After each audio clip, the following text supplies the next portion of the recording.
I guess really one of the things that people try to do, and it doesn't matter what marketplace you're in, they try to time the market. And, it's kind of like the calm before the storm. And, if you mentioned interest rates, and of course we're waiting with bated breath for, the next Bank of Canada meeting, of course. I think most people think it's going to be neutral, but they're anticipating something soon. Do you think if people want to get into the market, now is the best time? Because I personally think that if we see a little bit of a reduction in interest rates, I think we're going to see a lot more people decide to come back in the market.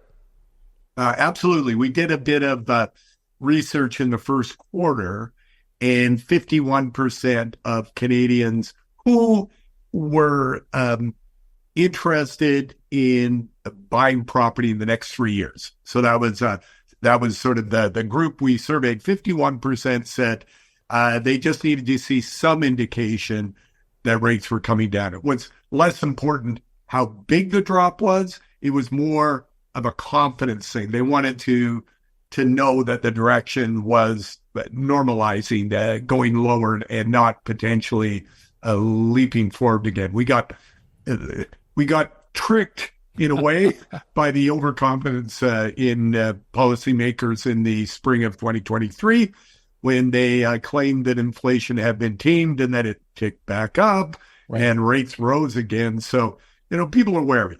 And I think that first drop in rates, which I may be a little contrarian here, Todd, but I believe we're going to see it next week.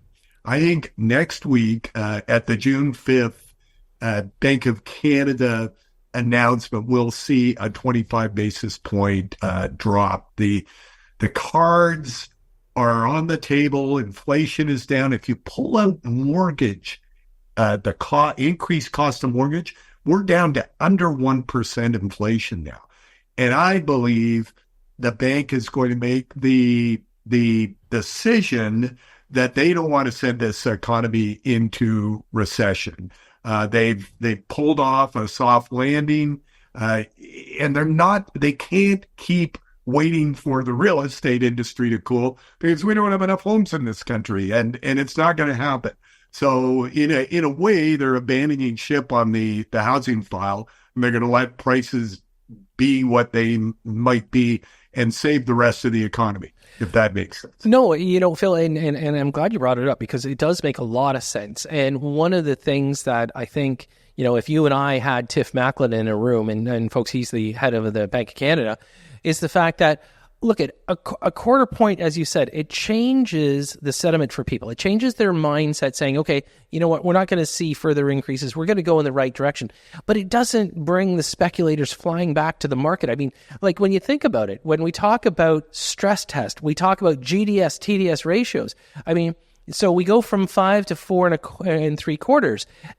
Yes, it is a reduction, but it doesn't open up the barrier for everybody to pile in like when we had historic rates in 2021. Like, I remember having you on the show in 2021, and I remember you and I both saying they need to put the brakes on this. Now, how hard? Well, Bank of Canada slammed the brakes on. It wasn't they just modestly applied them to slow us down slowly. They decided to put it to a screeching halt. And I think of the old cartoons where kids in the back seat come flying forward. Well, that's kind of how the Bank of Canada treated Canadians.